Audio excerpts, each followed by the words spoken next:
Well, thank you, Paige. Hello, everyone, and welcome. Thank you for joining us today.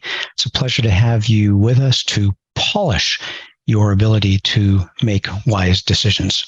Let me tell you why I care about a presentation like this. This is the view outside my bedroom window of the 71-unit condo association where I was president. It was the early 80s, and I was probably in my second or third meeting as president. We're in my living room, gathered around my coffee table, and the manager looked at me, reporting that the large living room picture window in the largest unit was leaking and needed to be replaced for about $2,600. And he asked me a pointed question, so what should I do? And everyone looked at me, waiting for my response, and I really didn't know what the answer was. I felt like saying, well, pay the bill. But then again, there were so many more questions, and I still remember that awful feeling, not knowing. And so that's why we're presenting this webinar today, to give you the training you need to know your priorities, being able to package questions into the right box, know your answers, and minimize or eliminate situations where you don't know what to do, because I don't want you to have that same horrible feeling that I had. So let's get talking about the webinar. As Paige said, everyone's muted to keep background noise to a minimum, but you can always ask a question through your Q&A dialog box, and I see a few that are already starting to pop up. The chat is where you can talk amongst yourselves, but the Q&A is where you submit a question for Coley and myself. Regarding the program today, I'm going to lay a little foundation before handing off to Coley, and it all starts with appreciating that the community association living concept of home ownership is fragile. You could call it precarious. And I'm not trying to discourage you. I just want to make you aware that it is a challenging situation. It relies on untrained volunteers, the participation of owners to vote, and reliance on those same owners to fund anything and everything at the association, which they will always report is always expensive. So community association living is not the carefree living that it was billed to be. So you need to appreciate that participating in an association is and always will be an uphill challenge. And that's because there's constant financial pressures from ongoing expenses and ongoing deterioration. And that creates friction between the board, who knows what the costs are, they're trying to lead the organization forward with a balanced budget, and the owners, the majority of people living there in the association, hang on to the false premise of inexpensive and carefree community association living. So it's always going to be a pressure and challenging situation. Coley's going to cover a lot of the bulk of the material today, and it's all advanced concepts. And so if you feel we've skipped over some basics, you can catch up on those basics with our recorded webinar resources on our website. I show an image here where you can go to our reservesay.com website, click on resources, go to webinars, and maybe you can look up something like ReserveSay Basics, a very popular program. Some other foundational programs are our Quicksand program, talking about getting off track, or Roadmap, staying on course for getting forward into the future. Those plus the videos we have on YouTube are going to lay a pretty strong foundation for what you need to do and face with respect to ReserveSays throughout the year. Again, minimizing the chance that you'll face that awful feeling of not knowing what to do. And again, all these resources are available for you or other committees, other management staff. It's just there as a resource to the industry. And we do this because managing or leading an association is that uphill challenge that I spoke about, with many financial, physical, and operational decisions that you're going to face on an ongoing basis. Never sure when the next one's going to come, what it's going to look like. They're all going to take time and effort, and there's so many ways you can get it wrong. And it starts with the subject of ReserveSays themselves, creating conflict. Sometimes I feel like we're a used car salesman, like it appears in the slide. We hear objections like you see on screen on a regular basis. What's it good for? It's just a bunch of guesses. And why pay for something that we'll just ignore? And why should I care? I won't be here. And then getting a ReserveSay is only going to make my dues go up. So I don't want to do it. So remember that, speaking about that last one, the costs occur whether you make reserve transfers or not, whether you have a reserve study or not. The costs themselves are defined by the property, not your funding plan. Your only choice really is if you're going to fund those projects through ongoing reserve funding or special assessments. Your funding choice doesn't change the costs. And then moving on, we are well aware that a reserve study is a budget guide. We're going to be close, but it will not be perfect. We're talking about anticipating the future here. It's a good framework for decisions, guiding you how much to set aside, how much to spend, and when, basically how to stay on track. It's like a map helping you navigate towards the future. And it helps you prepare for those inevitable, predictable, and expensive common area projects. So a reserve study sets you up for success. And like that navigation app on your phone, no one's telling that you have to follow your reserve study. But having that reserve study allows you to prepare for those big projects. As soon as you see them on paper, you can decide, I'm going to start getting ready for that project by setting my fair share aside at this time. And let me make it very clear by the way I said that. We're not making guesses about things 20 years or further in the distant future and then closing our eyes and wondering what happens. We just, in the reserve study business, see the things the way they are now, and based on our experience and on what we see and regular updates, we can help you prepare for the future, a few steps forward at a time, a few years forward at a time. So no distant long-range guessing. And fortunately, the entire reserve study profession is built on National Reserve Study standards that define component selection, calculations, terminology, and other things, basic disclosures. The more your reserve study provider follows National Reserve Study standards, the more accurate, stable, and useful that reserve study you have in your hands is going to get. And in addition, after the tragic collapse of Champlain Towers South last year, CAI came out with a clear best practices recommendation for how often to do reserve studies, and that's a with-site visit update every third year. That's a nice sweet spot between doing an on-site inspection every year and waiting too long. And when you think about it, that's pretty reasonable for updating one of your budget line items that is likely, if not your largest budget line item, one of your largest budget line items. It's often 15 to 40% of your total budget. And with that foundation, it's now time to turn the microphone over to Ko Lee, our guest expert. You're in for a treat today. So Ko Lee, they're all yours. Thank you, Robert. And hello. I'm really glad to be here with you all today. I want to follow up on those industry best practices with a few thoughts from my experience as a manager and a reserve specialist about what problems of your own making you can avoid. First, don't make statements you can't support. When it comes to the reserve study, it's much better to say, well, let's look at the latest reserve study and see what it says, rather than say, oh, the reserves are great, or it's no problem to let that slide another year or two. Rely on your experts. People can and will misinterpret your well-intended comments. Always go to the source, the reserve study or your reserve study preparer.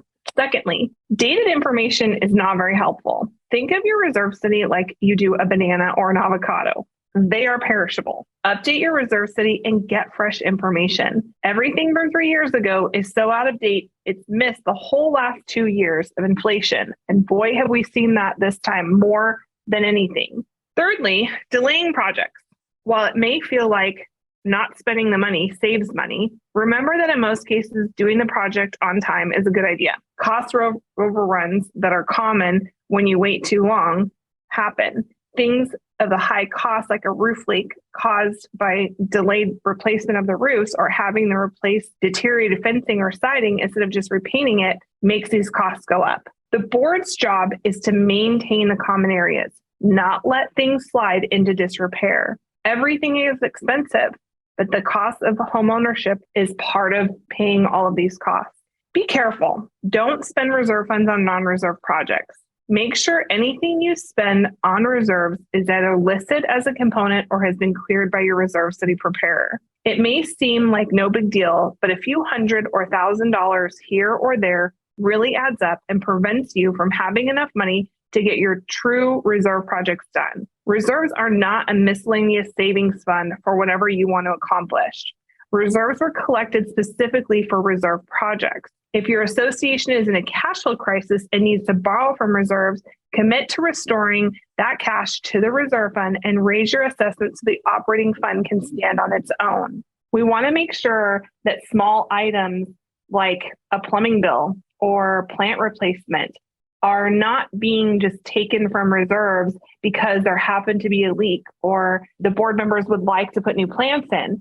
If you have a plant renovation line item in your reserve study, then great. If you have a pipe replacement in your reserve study that's for smaller areas, then great. But generally, those items just draw your reserves down artificially, and you're not planning for those drawdowns. The same is true for the income side. Make sure you've set your budget so you're able to make your scheduled reserve transfers. In these times, that likely means raising your monthly assessment. The roof deterioration bill and the asphalt deterioration bill are all real and need to be paid just like the power bill, management bill, and your insurance premium. And finally, don't be casual about your reserve investments. Be careful. Maximize your investment and returns. There's a lot that we can do instead of just having them sit in a savings account. Maybe laddering your CDs or talking with an investment banker. See a reserve investment specialist and watch our investment and inflation webinar recording. Now, let's keep an eye on the big picture. What are we trying to accomplish with reserves? What is your goal? Is it having enough funds on hand to do your scheduled projects in a timely manner when they need to be done?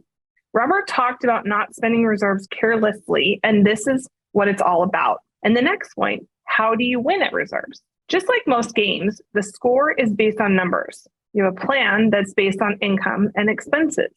You need to keep that income coming in, balancing the expenses going out. And there are actually two sets of rules that affect reserve studies and reserve fund management. The first set of rules is pretty straightforward, what we call the 4 reserve rules. It's really just a statement of the fact that expenses, like will always happen. There's no avoiding them. The board is responsible to manage the assets of the association. Like I mentioned a moment ago, delays often get expensive. So don't delay and get stuck with the projects that go away over the budget. And finally, the owners always get stuck paying the bills. Whether the board saves the owners money or makes things more expensive, the owners always get stuck paying the bills. The other set of rules is called the business judgment rule. When a board's decisions are challenged, whatever they've done is checked against the 3-part business judgment rule. So with all the decisions you make, large and small, you want to make sure you're operating according to the business judgment rule. What's interesting is that in hindsight, you can be flat out wrong. But if you can show that you followed these 3 steps of the business judgment rule, you'll have a strong defense. So make sure everything you can do is described as being in good faith, meaning you were loyal and responsible to the needs of the association. You operated in their best interest, meaning you didn't do anything self-serving or wasteful, and you were careful and responsible with the association's money and with the vendors and suppliers you hired. Number 3 is that you acted prudently, meaning that you weren't sure what to do. You didn't guess. You just reached out for help. That could be your landscaping to find out which plants to use, your accountant, attorney, manager, insurance agent, or yes, even your reserve study provider. In other words, no guessing. Whether a manager or a board member, you are not expected to know it all. Reach out for wise counsel. And be careful about describing what you have or are striving to have as adequate reserves. Be careful because since 2018, reserve adequacy is a defined industry term. You can see more on our website, but simply it just means that your reserve plan shows that you'll have enough cash to do all your reserve projects for the next 20 years without reliance on future loans or special assessments. Think of it as a sustainable budget plan. You may often wonder how you can safely minimize your reserve transfers. You generally can't change your expenses. The roof is going to fail no matter how hard you wish it would last longer, or whether you cut the roof costs in half by wishing it in half. So work the income side. Maximize your interest earnings. Like I said a moment ago, watch our recent webinar on investment and inflation. Don't be content getting a miserably low interest rate from a savings account at a local bank. Another idea is to do your projects on time. I can't tell you how many times a client has delayed a painting or asphalt or roofing project thinking they were saving money, only to end up spending way more. I'm talking 20 to 50% more. A year or two later, because of damage caused by delay, it's an easily avoidable mistake. I recently had an association that had an asphalt project. They kept putting it off and kept putting it off. And now instead of doing an overlay to their asphalt, they now have to do sub-base repairs. Those sub-base repairs double the cost of their asphalt overlay. If they'd done regular sealing, done their regular overlay when it was time, instead of waiting until those potholes really started to develop and there was cracking everywhere, they would have saved themselves money, They thought they were saving money by pushing it down the road a few years. It really didn't save them any money. And now asphalt's 20% more than it was before. It's a bit counterintuitive, but associations with a strong reserve fund generally aren't paying more towards reserves. They're just keeping their reserves fund stable. That's because they don't have to play catch up with high reserve transfers to prepare for an upcoming expensive project. They're already on schedule to get it done and be ready to have it done. And although it's not a big expense, there are ways to save money on your reserve study itself. The first is to have the right level of service performed. If you've had a reserve study prepared according to National Reserve Study standards, you probably don't need another full reserve study. You can select between a less expensive with site visit or no site visit update study. And you can improve the quality of your reserve study and stretch the interval between updates by asking questions and making sure the reserve study is custom tuned to your association. You can do that with software like the free uPlanIt online reserve calculator that we offer to our clients. Then finally, be involved in the process. When we find clients that answer our questions about what was done and when and why and by whom, it actually reduces the amount of time we spend researching things. And we can charge less for future reserve study updates. It also makes your reserve study that much more strong when we have information that is very specific to your community. Now, you signed up for advanced concepts, so here they are. First, interest and inflation are both real and important, but they don't cancel each other out.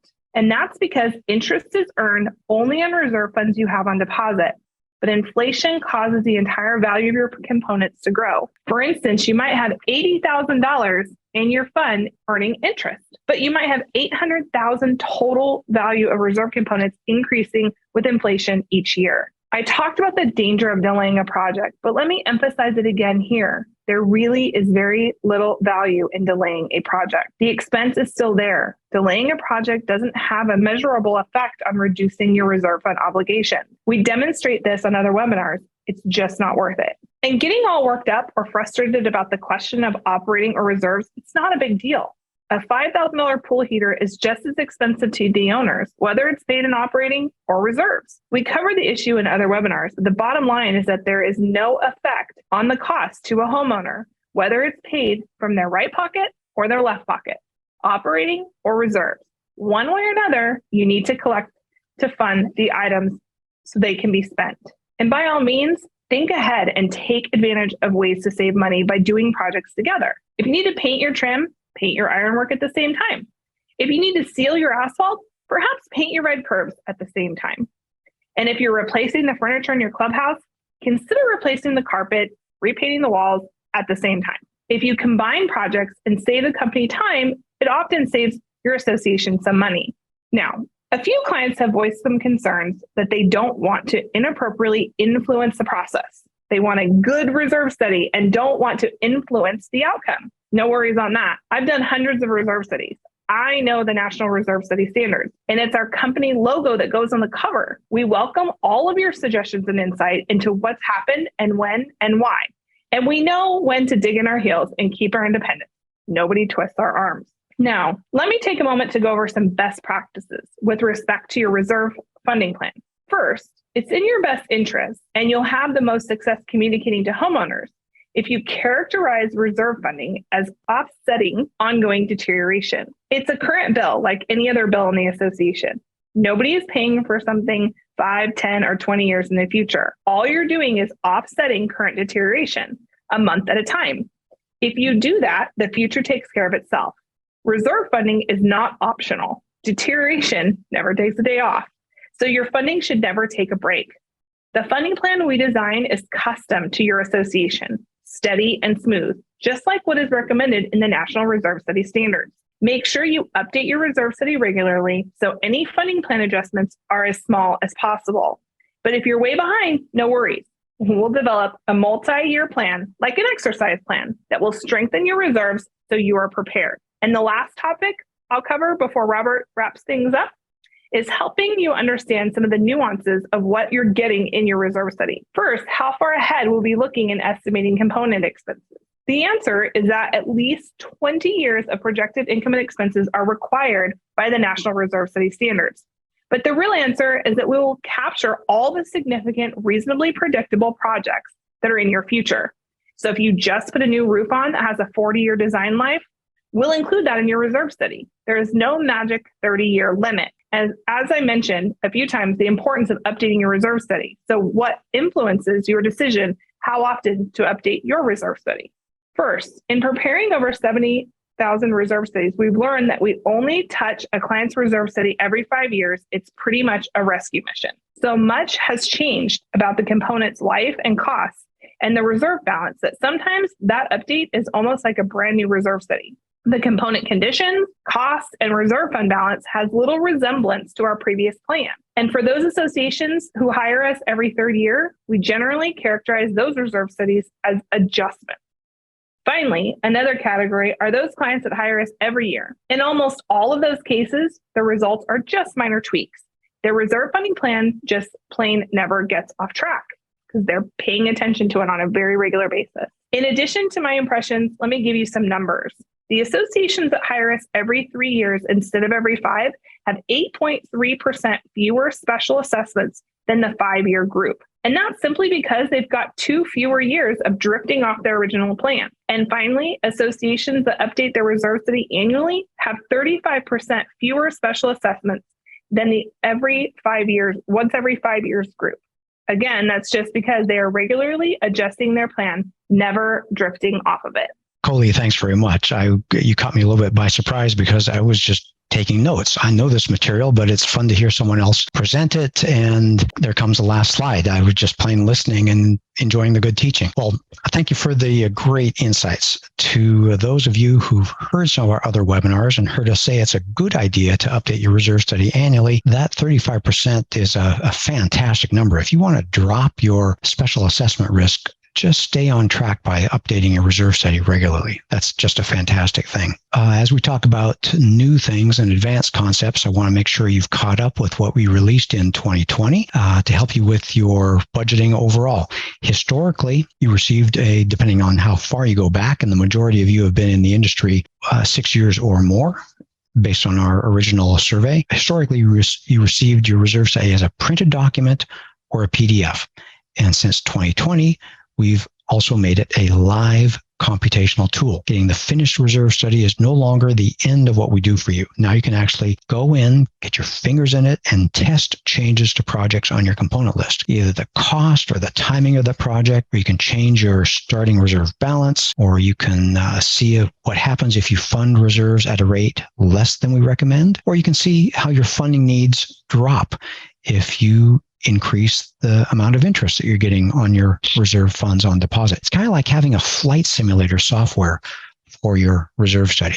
And I think you heard Coley mention it. We call it uPlanIt. It's an online tool. You find it right next to where you find your completed reserve study from Association Reserves once you log in to our Client Center. And with uPlanIt, you can test all your ideas and see for yourself what happens. No more wondering. No more guessing, and you can print out different charts and tables to use as you're discussing the budget planning with others on the budget committee or association leadership. And it's all done without changing the underlying reserve study. It's just a powerful online calculator that allows you to take local ownership of your reserve study and see what happens if or when you don't do exactly what's laid out in the reserve study. And of course, the good news for our audience is that access to uPlanIt is free with every association reserves full with site visit and no site visit reserve study. And for all other associations that want to gain access to this, it's fully computational with National Reserve Study standard tables and computations. A subscription is just available for $149 a year. And we want you to make informed budget decisions. We want you to take ownership of what you're doing at your association. Running a successful community association, as I led off at the beginning, is hard enough. So we're here to help. uPlanIt is here to help.